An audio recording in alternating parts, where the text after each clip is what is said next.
India Legal presents Courts Roundup.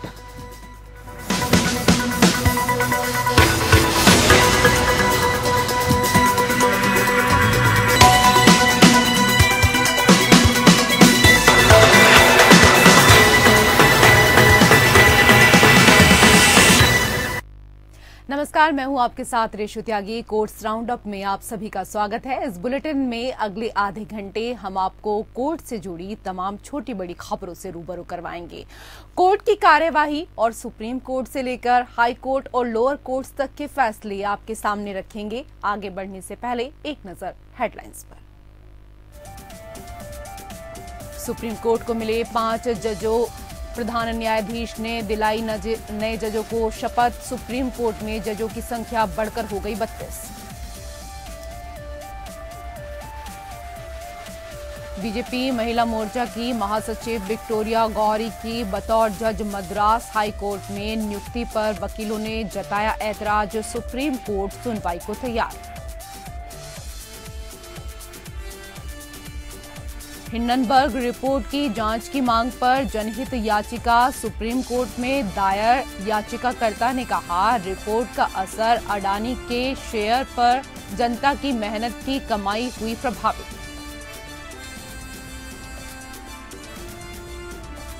Coaching संस्थान छात्र को ऑनलाइन क्लासेस के लिए बाध्य नहीं कर सकते। दिल्ली उपभोक्ता आयोग ने दिखाई सख्ती, फीस वापस करने का दिया निर्देश।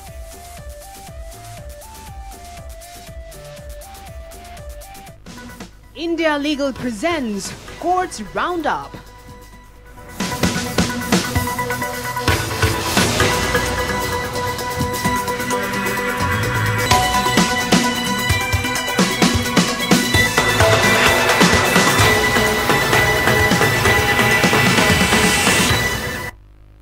कोर्ट से जुड़ी हुई खबरें अब विस्तार से। सुप्रीम कोर्ट में 5 नए जजों की नियुक्ति हो गई है। सीजेआई डीवाई चंद्रचूड़ ने सोमवार सुबह 5 जजों को सुप्रीम कोर्ट के न्यायाधीश के रूप में शपथ दिलाई। सुप्रीम कोर्ट के नए जज के रूप में शपथ लेने वाले 3 चीफ जस्टिस हैं। ये हैं जस्टिस पंकज मित्तल, जस्टिस संजय करोल और जस्टिस पीवी संजय कुमार। इसके अलावा 2 जस्टिस एहसानुद्दीन अमानुल्लाह, जस्टिस मनोज मिश्रा का नाम भी शामिल है। 5 जजों के शपथ ग्रहण के साथ ही सुप्रीम कोर्ट में अब जजों की संख्या बढ़कर 32 हो गई है।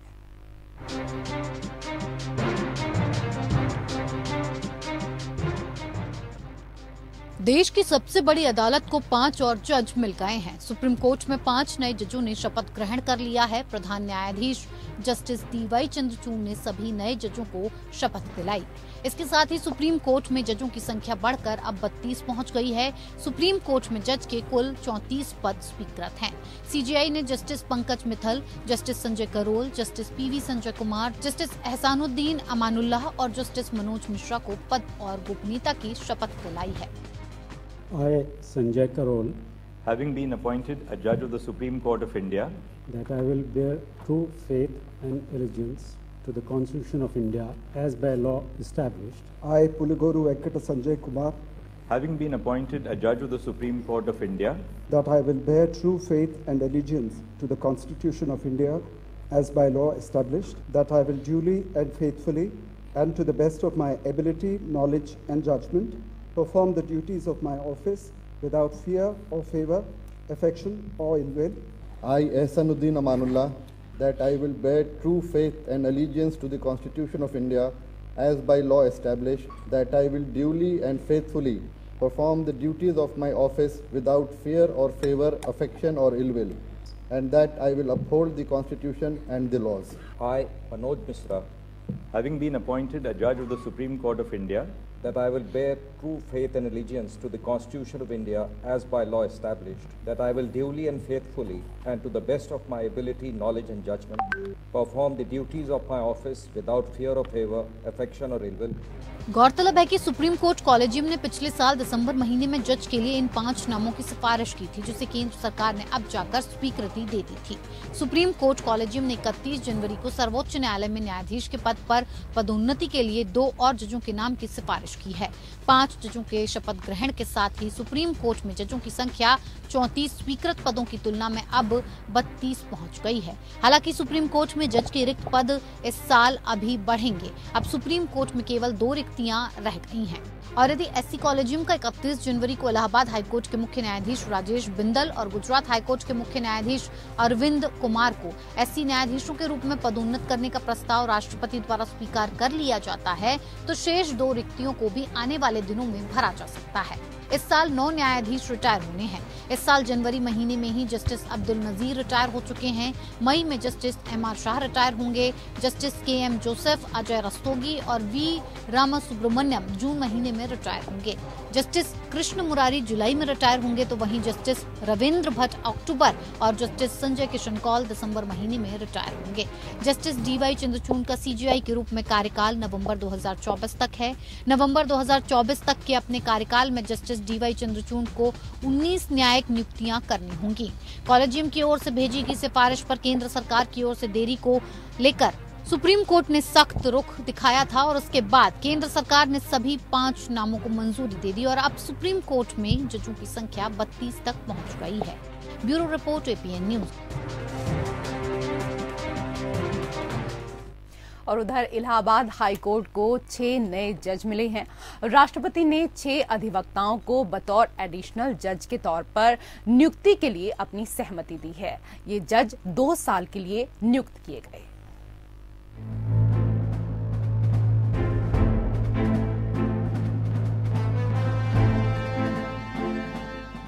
सुप्रीम कोर्ट कोलेजियम की सिफारिश और केंद्र सरकार के अनुमोदन के बाद 6 अधिवक्ताओं की पदोन्नति इलाहाबाद हाईकोर्ट में एडिशनल जजों के रूप में हुई। ये हैं Syed Qamar Hasan Rizvi, Manish Kumar Nigam, Avneesh Kumar Gupta, Nand Prabha Shukla, Kshitij Shailendra, Vinod Diwakar. Supreme court collegium ने 17 जनवरी 2023 को आयोजित अपनी बैठक में इलाहाबाद उच्च न्यायालय में एडिशनल जजों के रूप में इन अधिवक्ताओं की पदोन्नति के प्रस्ताव को मंजूरी दी थी। ये 2 साल तक अपने पद पर बने रहेंगे। सुप्रीम कोर्ट की कोलेजियम ने 9 अधिवक्ताओं को इलाहाबाद हाई कोर्ट का न्यायाधीश नियुक्त किए जाने की केंद्र सरकार को संस्तुति भेजी थी, जिनमें 6 के नाम पर मुहर लगी। 6 जजों की नियुक्ति के बाद इलाहाबाद हाई कोर्ट के जजों की संख्या 102 हो जाएगी। हालांकि इस नियुक्ति के बाद भी इलाहाबाद हाई कोर्ट में जजों के 52 पद खाली रहेंगे। इलाहाबाद हाई कोर्ट में कुल 160 जजों की स्वीकृत शक्ति है। अभी मुख्य न्यायाधीश को छोड़कर 95 न्यायाधीश काम कर रहे हैं। Bureau report.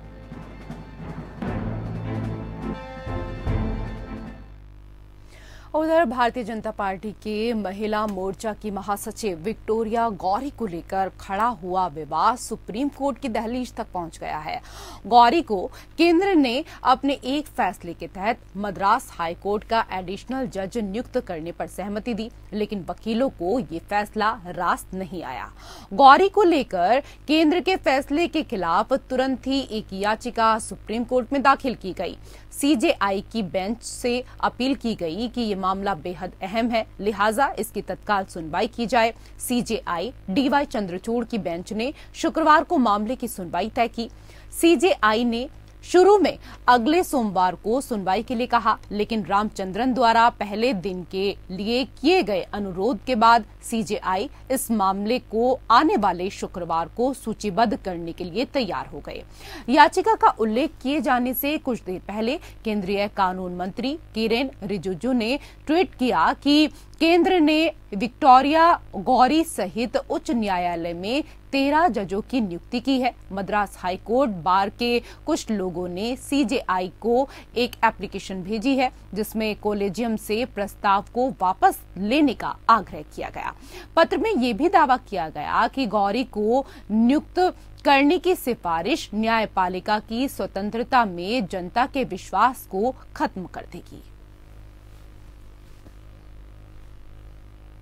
अडानी ग्रुप के खिलाफ अमेरिका स्थित short selling firm Hindenburg research की रिपोर्ट की जांच की मांग वाली जनहित याचिका सुप्रीम कोर्ट में दायर की गई।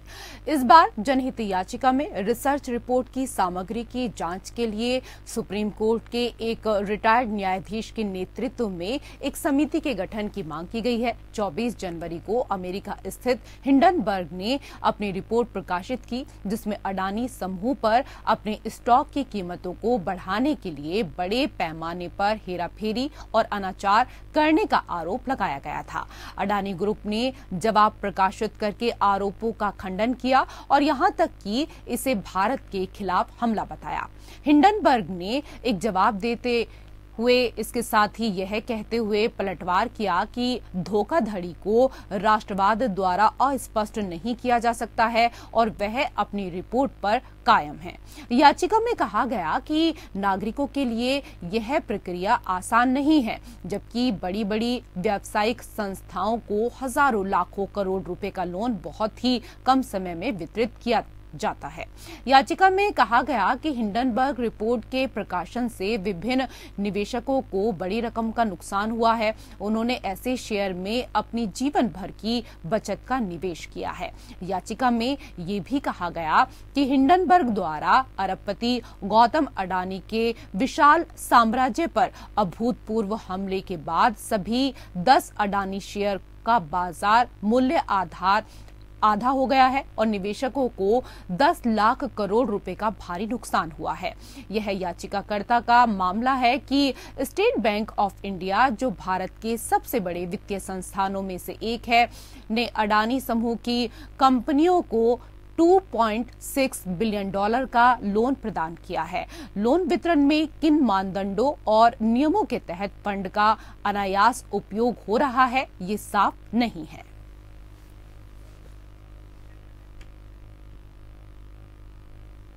उधर जामिया हिंसा मामले में साकेत कोर्ट ने 11 आरोपियों की रिहाई का आदेश दिया। कोर्ट ने कहा कि पुलिस ने इन्हें बलि का बकरा बनाया। सरकार के खिलाफ आवाज उठाना देशद्रोह नहीं है। घटना स्थल पर मौजूद रहना गुनाह नहीं है। ट्रायल के दौरान लंबी कैद आपराधिक न्याय के खिलाफ है। वहीं जामिया हिंसा मामले में साकेत कोर्ट ने भले ही शर्जील इमाम को आरोप मुक्त कर दिया, फिलहाल वह जेल में ही रहेगा। दिल्ली पुलिस स्पेशल सेल ने UAPA लगाया हुआ है। अभी तक इस मामले में शर्जील को जमानत नहीं मिली है।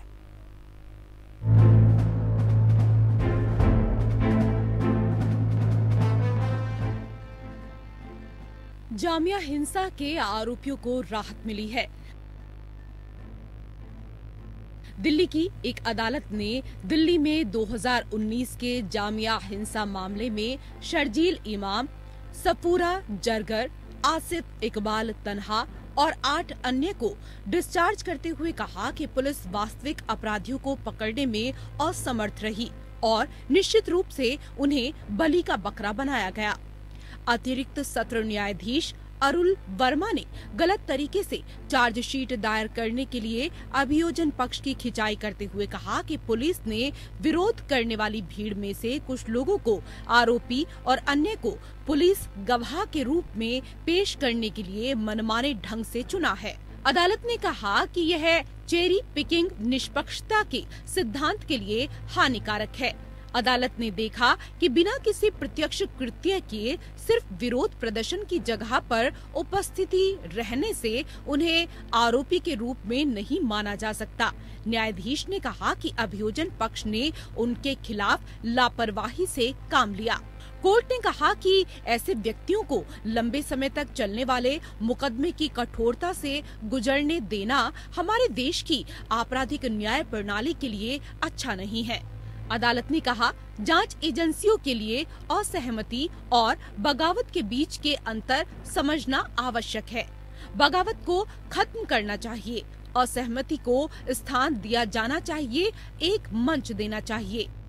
इस प्रकार अदालत ने शर्जील इमाम, आसिफ इकबाल तन्हा, सफूरा जरगर, मोहम्मद अबूजर, उमैर अहमद, मोहम्मद शोएब, मोहम्मद अनवर, मोहम्मद कासिम, मोहम्मद बिलाल नदीम, शहजर रजा खान और चंदा यादव को आरोप मुक्त कर दिया।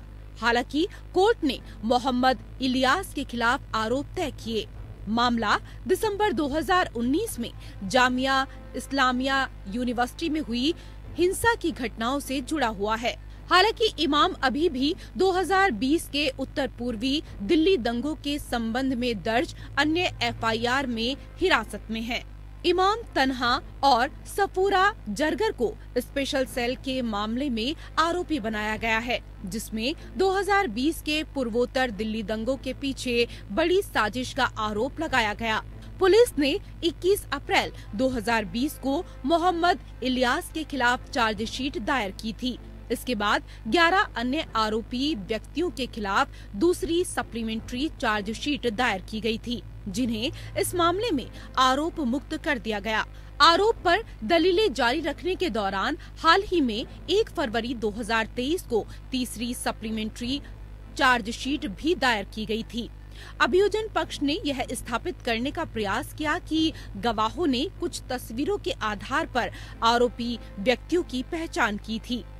न्यायाधीश ने पाया कि दिल्ली पुलिस नए सबूत पेश करने में विफल रही और इसके बजाय एक और सप्लीमेंट्री चार्जशीट दायर करके आगे की जांच की आड़ में पुराने तथ्य पेश करने की कोशिश की।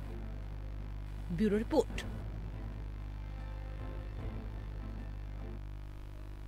और उधर 2024 में लोकसभा और विधानसभा चुनाव एक साथ कराने के लिए केंद्र सरकार और चुनाव आयोग को निर्देश देने की मांग वाली याचिका को दिल्ली हाई कोर्ट ने खारिज कर दिया।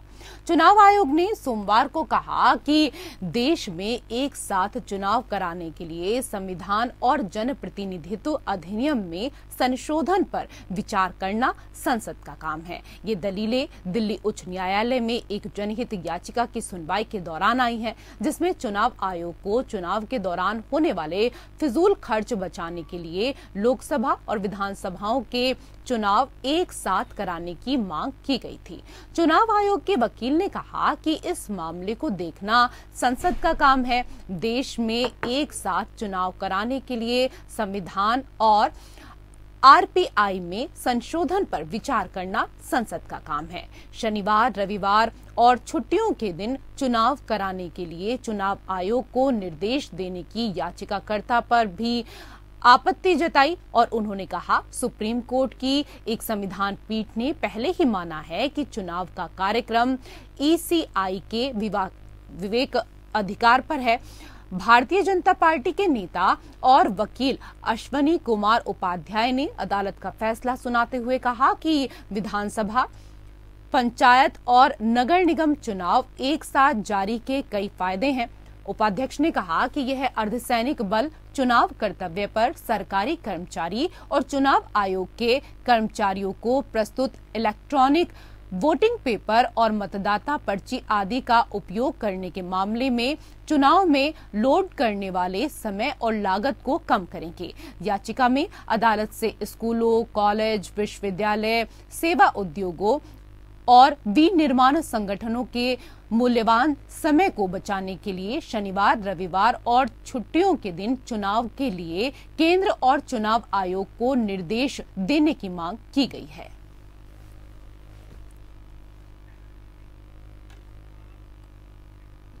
उधर दिल्ली में एक उपभोक्ता विवाद निवारण आयोग ने एक मेडिकल कोचिंग संस्थान को एक छात्र द्वारा भुगतान की गई पूरी अग्रिम फीस वापस करने का निर्देश दिया है। आयोग ने कहा कि किसी स्टूडेंट्स को कोविड-19 महामारी के दौरान ऑनलाइन क्लासेस के लिए मजबूर नहीं कर सकता है, जब छात्र ने शुरुआत में फिजिकल क्लासेस के लिए एडमिशन लिया था। आयोग ने कहा कि संस्थान में भर्ती छात्रों को दी जाने वाली कोचिंग निस्संदेह फिजिकल क्लासेस के लिए थी, न कि ऑनलाइन मोड के लिए। महामारी कोविड-19 का प्रकोप अभूतपूर्व था। ऑनलाइन कोचिंग को प्रभावित करने के लिए एक तरफा निर्णय था। शिकायतकर्ता से कोई सहमति नहीं मांगी गई थी। फिजिकल क्लासेस के स्थान पर ऑनलाइन क्लासेस को बाध्य नहीं कर सकता है। शिकायतकर्ता का कहना था कि उसने पोस्ट ग्रेजुएट मेडिकल प्रवेश परीक्षा 2021 के लिए 7 महीने लंबी कोचिंग कक्षाओं का लाभ उठाने के लिए कोचिंग संस्थान को पूरी फीस का अग्रिम भुगतान किया था। हालांकि कोविड-19 महामारी के कारण शिकायतकर्ता ने उसके द्वारा भुगतान की गई फीस वापस करने का अनुरोध किया, क्योंकि वो शारीरिक रूप से कक्षाओं में शामिल नहीं हो पाया। आयोग ने कहा कि शिकायत के फीस वापस करने के अनुरोध से निपटने के दौरान शिकायत को भेजे गए ईमेल में नो रिफंड पॉलिसी का कोई संदर्भ नहीं है।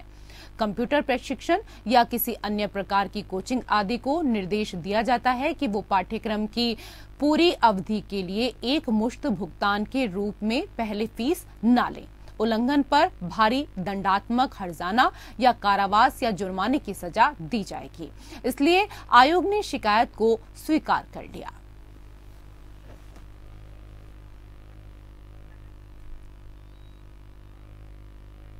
और इसी के साथ कोर्ट की खबरों में फिलहाल इतना ही। नमस्कार। India Legal presents Courts Roundup.